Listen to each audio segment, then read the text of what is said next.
Guys, ito naman guys yung tinatawag natin na PPR. Ito naman guys, naka-install na siya.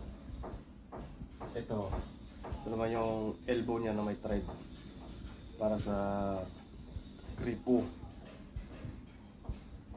Ito naman guys, naka-install na siya.